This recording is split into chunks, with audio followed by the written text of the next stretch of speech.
buenos días, bienvenidos a este tiempo devocional, tu palabra para encontrar el camino. Hoy es 2 de noviembre del 2022 y vamos a continuar con la lectura cronológica de la Biblia en un año con el Evangelio según San Lucas, capítulos 13 al 18 y Mateo 20 del 1 al 6. Lucas 13, capítulos 13 al capítulo 18 y Mateo 20 del 1 al 6.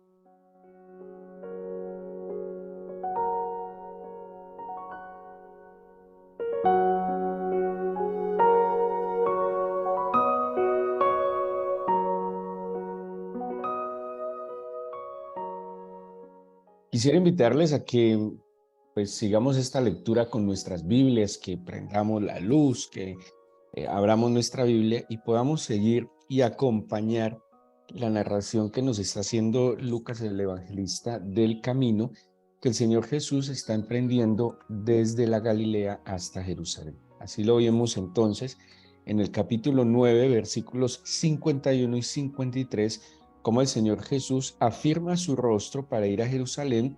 Su aspecto era como de ir a Jerusalén, y en la narración de los capítulos posteriores vamos a ver cómo el Señor se sigue encaminando hacia la ciudad santa, el cumplimiento del propósito divino. El capítulo 10, 38 dice: aconteció que yendo de camino, entró en una aldea y una mujer llamada Marta le recibió en su casa. ¿Cuál era el camino que él había emprendido? Hacia Jerusalén. Más adelante también, en el capítulo 13, versículo 22, nos dice: pasaba Jesús por ciudades y aldeas, enseñando y encaminándose a Jerusalén.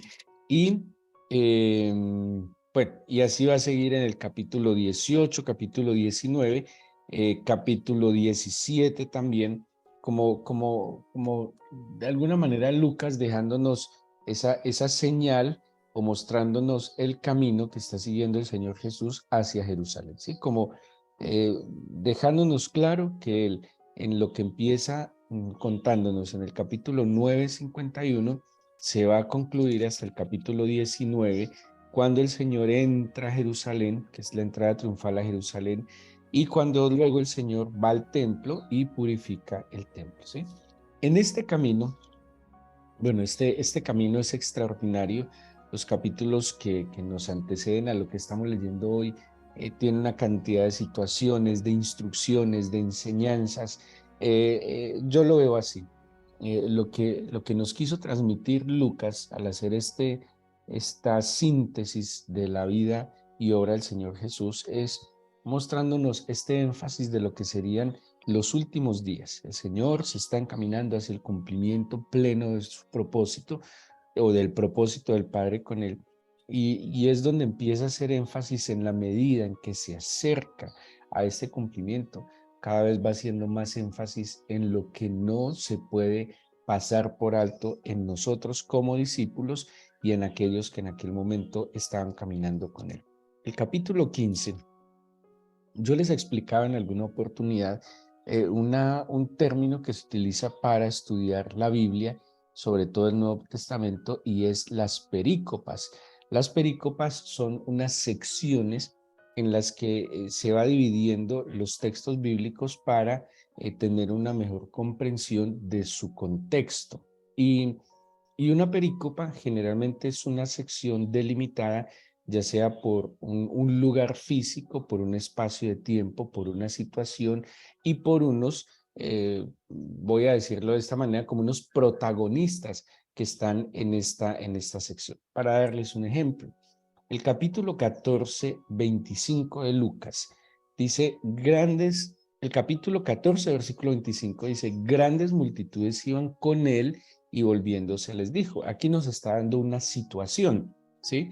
¿Qué situación? Que él iba caminando, muchas personas iban con él se detiene, se devuelve y les dice y les va a dar un discurso, ¿sí? ¿Cómo termina este discurso? Hablándoles de la sal, en el versículo 35, 34, 35 dice: buena es la sal, pero si la sal se hiciera insípida, ¿con qué se sazonará? Ni para la tierra ni para el muladar es útil, la arrojan fuera. El que tiene oídos para oír, oiga. Y ahí parece que cierra esta sección. Entonces, esta perícopa o esta sección está delimitada entre esta situación. ¿Cuál situación? Grandes multitudes le siguen, él se detiene, se vuelve a ellas y les da un mensaje acerca del precio, del costo que implica seguirlo a él. El capítulo 15 nos muestra otra situación. Y dice el versículo 1, se acercaban a Jesús todos los publicanos y pecadores para oírle. Y los fariseos y los escribas murmuraban diciendo, este a los pecadores recibe y con ellos come. Entonces, si notan que aquí hay dos situaciones diferentes, incluso por los personajes que están interviniendo. En la sección anterior del capítulo 14, versículos 25 al 35, estaban interviniendo multitudes, ¿sí? Multitudes que le seguían y el Señor interviene y les da un mensaje. Aquí aparecen otros personajes. ¿Quiénes? Los publicanos, los pecadores y por otro lado los fariseos y los escribas. De hecho, son dos grupos muy diferentes. Por un lado, los publicanos, que eran recaudadores de impuestos y que para los judíos pues representaban pecado, porque eran sus propios hermanos que trabajaban para el imperio dominante y en un trabajo pues que para ellos era muy triste, muy doloroso, y era pues recaudar los impuestos. Además, los publicanos eran muy mal vistos porque ellos no solo cobraban los impuestos que estaban reglamentados por el imperio romano, sino que ellos le aumentaban un poco para su propio beneficio, ¿sí? Algo así como que no les era suficiente con su salario y ellos buscaban su coima o su ganancia adicional, pues grabando más al pueblo, ¿sí? Eso solo se daba en aquella época seguramente. Entonces, los judíos los veían muy mal porque los publicanos no eran romanos, los publicanos eran judíos. Publicano, pues tiene que ver con el latín, la misma raíz latina de algo así como servidores públicos, ¿sí? Eran tenidos como hombres pecadores y malvados en el pueblo. Y también dice que había unos pecadores. Y por el otro lado están los que representarían la verdad, la santidad, la rectitud, la religión, la fe, que son los fariseos y los escribas. Los fariseos eran una corriente religiosa de aquel entonces. La expresión fariseo tiene que ver como con pureza. Eran hombres que desde sus inicios fueron muy radicales en sus creencias, algo así como consagrados, en verdad que pues en su momento le hicieron mucho bien a la fe judía, pero en la época del Señor Jesús muchos habían dejado contaminar sus corazones por la superioridad moral. Muy triste, ¿no? Y eso pasa también mucho, que cuando creemos que somos mejores que los otros, empezamos a despreciar y a menospreciar y caemos en esa terrible superioridad moral. Y por otro lado, los escribas, que ¿cuál era el trabajo de los escribas? Pues como su nombre lo dice, escribir. ¿Qué escribían? La Biblia. Eran los copistas de la Sagrada Escritura. Entonces, al ser los copistas, era a mano, era una labor muy delicada, por eso tenían conocimiento de la Escritura, porque la copiaban, se la iban aprendiendo, solo que la usaban para juzgar y criticar a otros. Esta es la escena. Por un lado, unos hombres necesitados en las tinieblas, unos hombres, en el caso de los publicanos, socialmente marginados, odiados por el pueblo, pecadores sin duda alguna, porque estaban abusando de sus funciones eh, por encima de las grandes necesidades que tenía el pueblo, y otros pecadores que sabemos qué tipos de pecadores seguían al Señor, prostitutas, ladrones, bueno, todo lo que pudiera haber en aquella sociedad de hombres y mujeres considerados como pecadores. Le seguían para oírle porque tenían hambre, tenían necesidades. Pero los publicanos y los fariseos juzgaban y criticaban y decían, a los pecadores recibe y con ellos come. ¿Sí? Ese era lo que los fariseos y escribas no podían soportar, que el Señor estuviera con estos hombres y mujeres que gozaban de una mala reputación. Y aquí empieza una cosa que me parece extraordinaria. Si ustedes miran en sus Biblias, hay como 3 títulos en el capítulo 15. Parábola de la oveja perdida, parábola de la moneda perdida, parábola del hijo pródigo. Pero siguiendo la estructura que les expliqué de lo que es la perícopa, en verdad el capítulo 15 no nos muestra 3 parábolas. El capítulo 15 nos muestra una sola parábola que tiene 3 ilustraciones, ¿sí? Es una sola parábola porque... ¿Por qué una sola parábola? Primero, por lo que les dije, hay una delimitación temporal, hay una delimitación por el tema y hay una delimitación por los personajes que están protagonizando esta escena. Y es un mismo tema en 3 ilustraciones, como yo me imagino el Señor, el maestro de maestros, mirando todo el público que tiene allí. Tiene publicanos, tiene pecadores, tiene fariseos, tiene escribas y seguramente había otras personas humildes, estaban sus discípulos, tal vez habría niños, habría ancianos, bueno, todo tipo de personas. Y él trata, y me parece que esta parábola es tan importante que le hace, es como cuando el Señor dice, ciertamente, ¿cierto? Es como haciéndole énfasis a lo que va a decir, o pero yo os digo, ¿sí? Son expresiones que están en el Evangelio donde el Señor quiere que esto que va a decir no se les puede olvidar. Así yo lo veo en esta parábola del capítulo 15 que está en 3 ilustraciones. Y si ustedes miran los títulos que el editor de la Biblia, por lo menos de mi Biblia, coloca, ya de entrada uno se da cuenta que tiene algo similar o en común estas 3 ilustraciones.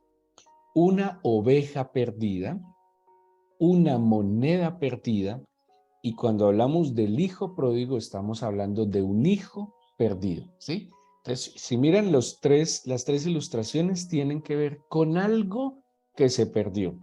En el caso de un pastor se le perdió la oveja, en el caso de una mujer se le perdió una moneda y en el caso de un padre se le perdió un hijo. Este es espectacular, porque tiene en esta escena, por un lado, los pecadores y por otro lado, los religiosos.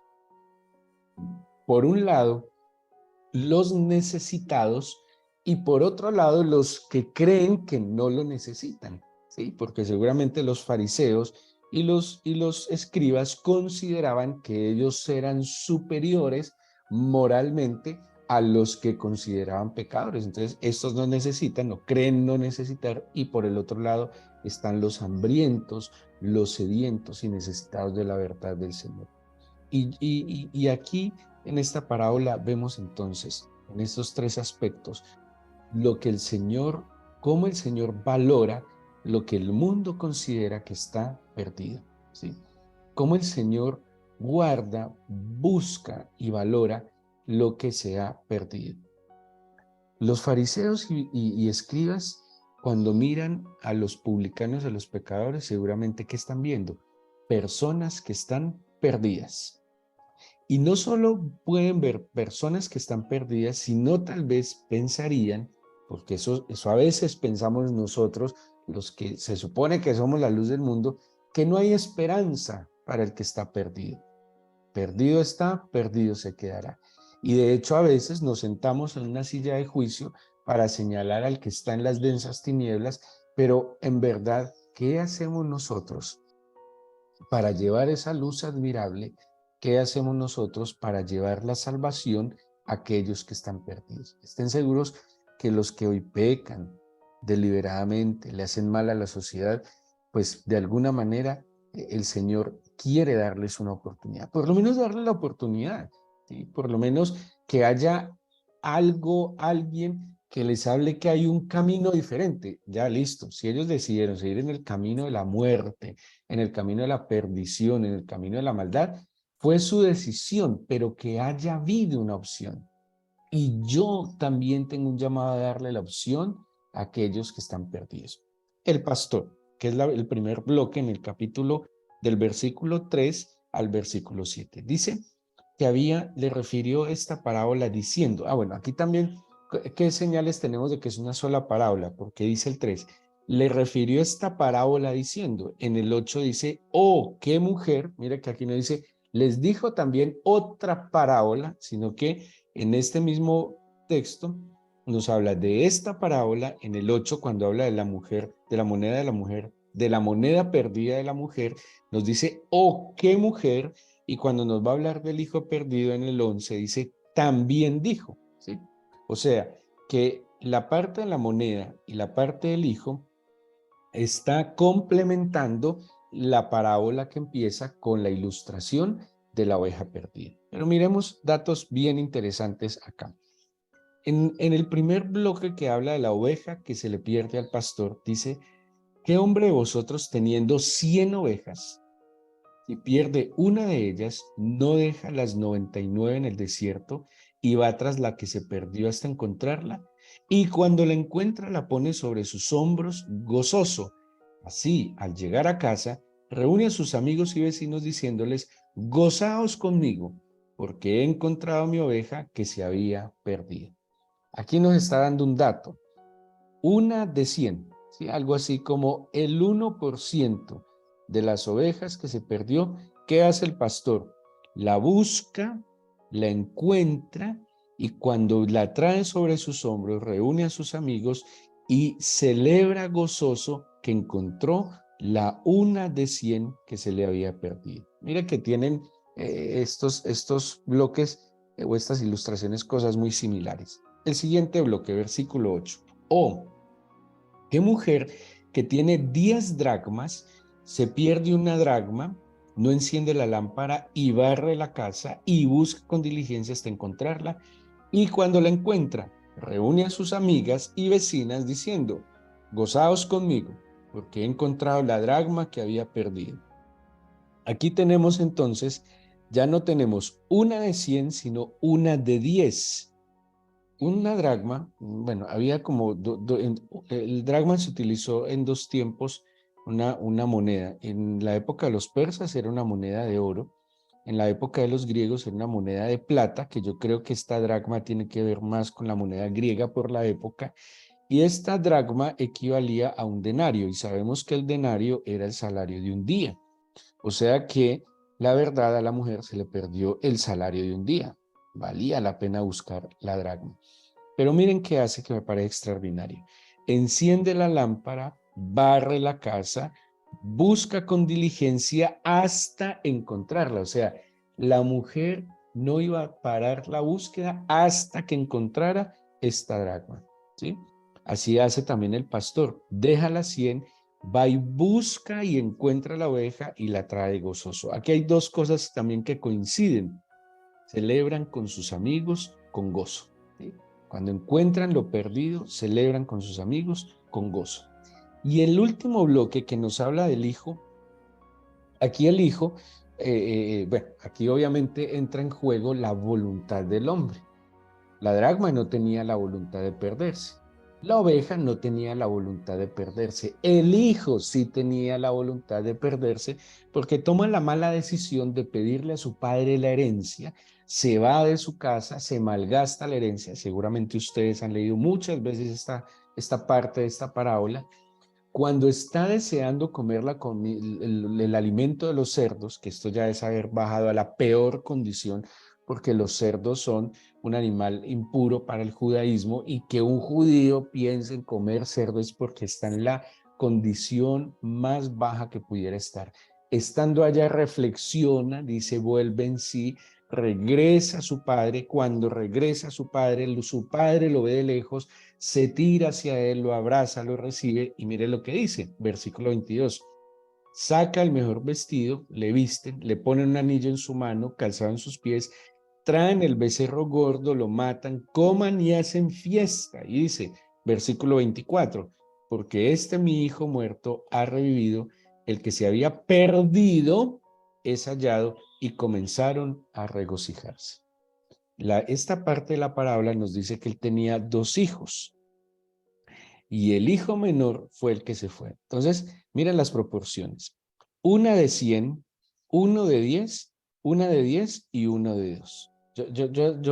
Como me gustan las matemáticas, En el primero estábamos hablando del 1%, las monedas nos refiere al 10% y aquí nos está hablando del 50%, ¿sí?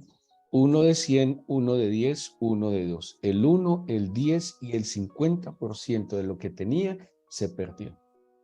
A mí me parece impresionante, porque seguramente si a usted se le pierde la mitad de su salario, se le paran los pelos.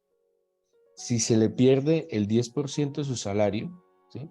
Por eso muchos les cuesta diezmar porque creen que el 10% de su salario es mucho y se les pierde, pero si se le pierde el 10% de su salario, seguramente todavía, uy, Dios mío, el 10%, ¿cómo lo busco? Pero si se le pierde el 1%, muchos dirán, ah, ¿qué voy a perder el tiempo por eso tan poquito? Eso no es nada. ¿Sabe qué está mostrándonos el Señor aquí? Que el Señor valora, no importa cuánto ni quién que esté perdido, y que es capaz de paralizarlo todo, de armar todo lo que sea necesario por buscar y encontrar esa persona perdida, por encontrar esa oveja, esa moneda o ese hijo que se perdió. Ese hijo que tal vez en la ignorancia, en la necedad se perdió. Esa moneda que tal vez en medio del caos, del desorden, del mugre, de lo que sea, se perdió. O aquella oveja que tal vez por torpe, porque le faltó agudeza en el oído, porque sus ojos le engañaron, también se perdió. Y no importa si son muchos o pocos, por uno solo, por una sola alma que sea rescatada. Mire lo que dice el versículo 7 y el versículo 10. Dice, os digo que así habrá más gozo en el cielo por un pecador que se arrepiente que por 99 justos que no necesitan de arrepentimiento. Y dice el 10, así os digo de que hay gozo delante de los ángeles de Dios por un pecador que se arrepiente. Y el Padre se goza cuando dice, este mi hijo que estaba muerto ha revivido, estaba perdido y es hallado, y comenzaron a regocijarse. Dice el versículo 32 también, mas era necesario hacer fiesta y regocijarnos porque tu hermano era muerto y ha revivido, se había perdido y es hallado. Impresionante. Y me parece muy conmovedor esta parábola como en tres ilustraciones. Me imagino que el Señor pensaría, si no me la entienden con el ejemplo de la oveja, me lo van a entender con el ejemplo de la moneda perdida. Porque me imagino, habría pastores, hombres que trabajaban con el ganado, pero también habría mujeres que valorarían una sola dracma. Tal vez para el pastor o para otro tipo de personas una dracma era algo insignificante, pero para la mujer era algo que valía mucho. Pero tal vez habría hombres casados, padres de familia, que valorarían más que una dracma, más que una oveja, valorarían un hijo. Y de aquí entonces él trata de ejemplarizar para que aquellos que le están escuchando, fariseos, escribas, pecadores, discípulos, seguidores, entiendan que el Señor está dispuesto a parar el sol, a detener el mundo por salvar un alma. Y yo no sé si usted pueda entender hoy en su propia vida y analizar por un instante cuánto el Señor ha hecho para salvar su propia alma. ¿Cuántas cosas el Señor no inventó para atraerlo a sí mismo, para atraerlo a su camino? No sé si usted es consciente de qué cosas, qué medios, qué excusas el Señor movió para que usted llegara a sus pies, para que usted volviera de su mal camino, se arrepintiera. ¿Cuántas veces el Señor estuvo dispuesto a montar, no sé, una gran cruzada de evangelización? ¿Cuántas veces el Señor tuvo que traer a alguien de lejos que usted no veía hace mucho tiempo para hablarle de las buenas nuevas? ¿Cuántos proyectos el Señor no estuvo dispuesto a establecer para ganar una sola alma? A mí una vez un amigo que estimo y quiero con todo mi corazón me decía de una labor social que se hizo tiempo atrás, una labor social que hacíamos con niños habitantes de la calle. Y cuando yo empecé a trabajar con esa labor social, una labor cristiana, yo me encontraba completamente perdido en mi vida. no sabía con claridad ni qué estudiar y estaba en un momento de mi vida terrible en mi adolescencia. Y cuando empecé a trabajar con esta fundación que trabajaba con habitantes de la calle, yo le empecé a encontrar un sentido a mi vida. Todo el programa se terminó, todo el programa se arruinó, no funcionó, no hubo apoyo económico, bueno, todo lo que implica hacer una labor social. Y cuando conocí a este amigo que le digo que estimo con todo mi corazón, él me decía, increíble que el Señor se haya puesto a montar toda una labor social para salvarte a ti, porque el único que salió rescatado y que se quedó en el camino y que le sirve al Señor de toda esta labor que movió tanta gente, que movió tantos recursos, fuiste tú. Ahí entendí que el Señor valora una sola oveja de 100, una sola moneda de 10 y valora aunque sea el hijo menor de 2. Y que si el Señor lo valora, ahora piensen, ¿cómo no vamos a alegrar el corazón del Señor? Si de lo que hemos recibido de gracia, damos de gracia. Si fuimos salvados por su gracia, si Él movió tantas cosas para que llegáramos a la luz, ¿por qué nosotros nos vamos a negar a ponernos en sus manos y ser un instrumento para salvar a otros? Orémosle al Señor, pidámosle que conmueva nuestro corazón como se conmovió el corazón del pastor, como se conmovió el corazón de la mujer, como se conmovió el corazón del padre de recibir a su hijo, de darle esa nueva oportunidad y restituirle todo lo que el hijo, es que el hijo no solo lo perdió, es que el hijo renunció a todo lo que tenía. Y el padre estuvo dispuesto a restituírselo y a gozarse con que aquel que había muerto y se había perdido hubiera vuelto a vivir y se hubiera encontrado.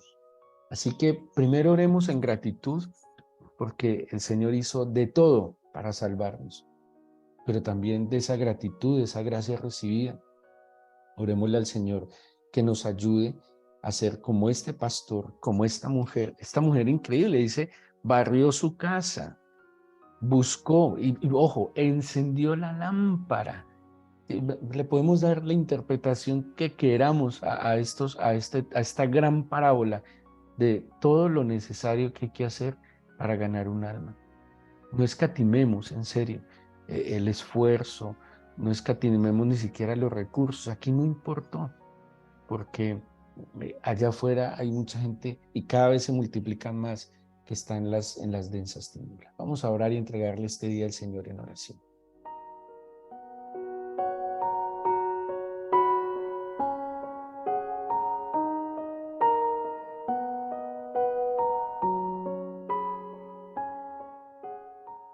Amado Señor, mi Padre Celestial, ante todo te agradezco.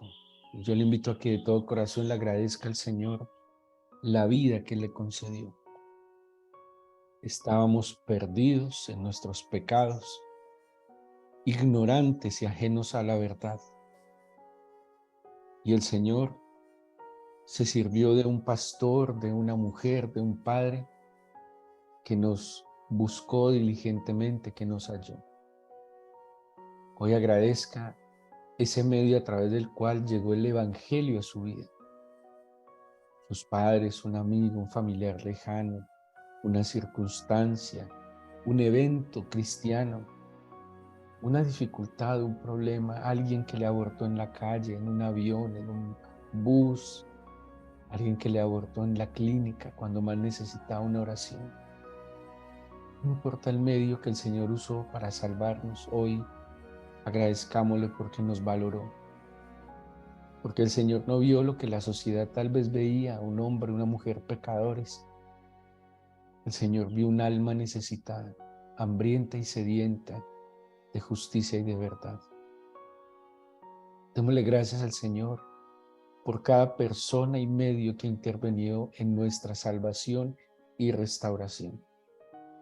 Pero también en tus manos nos colocamos para que no nos dejes estar en la postura del publicano del fariseo y del escriba, que solo juzga al pecador, pero no entiende que él también fue perdonado, no entiende que él también recibió misericordia. Permítenos ponernos en tu postura, mi Señor Jesús, como el pastor que valora el 1% lo que se le perdió, o el 50, o el 10%. Una sola alma, Señor, por una sola alma, tú derramaste tu sangre en la cruz. Por eso yo te pido hoy que tengas misericordia de nuestro país, de nuestras ciudades, que perdones nuestros pecados, los pecados de nuestro pueblo, y que levantes, Señor, y despiertes tu iglesia a interceder y a procurar la salvación de aquellos que están perdidos. Yo te bendigo en esta mañana, te entrego este nuevo día y te pido tu bendición, que nos guarde, nos ampare y nos proteja. En el nombre de Jesús. Amén.